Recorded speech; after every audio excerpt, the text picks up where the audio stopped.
Experiment আজকে আপনারা করতে পারেন। এখানে আগে গেছে আমরা সবাই সালাম দিই, ঠিক না? আসসালামু আলাইকুম, আপনার উপর শান্তি বর্ষিত হোক। আজকে বাসায় যে আপনারা একটা ছোট্ট এক্সপেরিমেন্ট করতে পারেন। আমরা সচরাচর কিছু মানুষকে কিন্তু সালাম দেই না, যেমন আমাদের সিএনজি মামা, রিক্সাওয়ালা মামা, আমাদের টমের মামা, বাসের কন্ডাক্টর, বাসের ড্রাইভার, উবার পাঠানোর ড্রাইভার বা রাইডার, আমাদের বাসায় যে মহিলাটা কাজ করে বা আমাদের বাসার দারোয়ান, এই মানুষগুলোকে কিন্তু আমরা সচরাচর সালাম দেই না। আজকে বাসায় যে একটা ছোট কাজ করে, আপনার দারোয়ান কিন্তু আপনাকে প্রতিদিন সালাম দেয়, ঢুকতে সালাম দেয়, বেরোতে সালাম দেয়, যে সালাম স্যার, সালাম স্যার, সালাম স্যার। আমরা কিন্তু অনেক সময় তার সালামের উত্তর নেওয়ারও প্রয়োজন বোধ করি না, তাই না? আজকে ছোট্ট একটা কাজ করেন, বাসায় যে আপনার দারোয়ানকে আপনি সুন্দর করে একটা সালাম দেন, আসসালামু আলাইকুম বাবা, কেমন আছেন? এবং মজার ব্যাপার হলো আপনি অবাক হয়ে তাকিয়ে থাকবেন যে আপনার দারোয়ান অবাক হয়ে গেছে। তার কারণ এই যে ছোট্ট একটা কাজ আপনি করলেন, এটা তার সাথে আগে কেউ করে না, এবং এটার কারণে সে আপনার জন্য সবকিছু করতে পারে। আমার বাসায় যে কাজ করে যে মহিলা, তাকে আমি অলওয়েজ আন্টি বলি, কখনো বুয়া বলে ডাকি না। সেই কারণে নতুন বউ আসলে ঝামেলা হয়ে যায়। আমি দরজা খুললাম, খুলে বললাম আসসালামু আলাইকুম আন্টি, কেমন আছেন? বুয়া তো অবাক, হাতের মনে আমায় চিনতে পারেননি।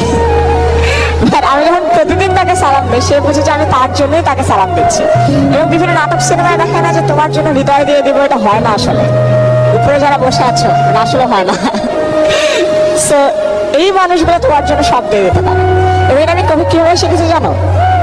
একবার আমি ঢাকা ইউনিভার্সিটিতে একটা ইভেন্টে ছিলাম, আসরের নামাজের সময় হয়ে যায়, আমি জাস্ট দৌড় দিয়ে যাই এফবিএস এর মসজিদ, কাকিনা মসজিদে নামাজ পড়ে আবার দৌড় দিয়ে বের হচ্ছি।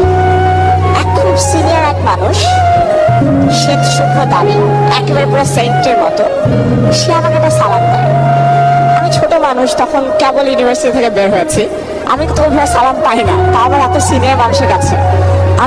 আমি আবার তাকে সালাম দিই, আসসালামু আলাইকুম স্যার, মানে সালাম দিয়ে অভ্যস্ত। একটু থতমত খেয়ে যায়।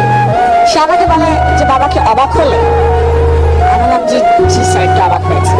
সে আমার কাছে একটা কথা বলে যে আমার না এরকম ছোটদেরকে সালাম দিয়ে তাদেরকে অবাক করতে অনেক ভালো লাগে, বলে হাসতে হাসতে সে চলে যায়।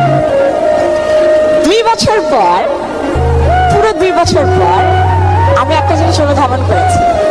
ওই মানুষটা ওই দিন আমাকে ছোট্ট একটা মিথ্যা কথা বলেছিল।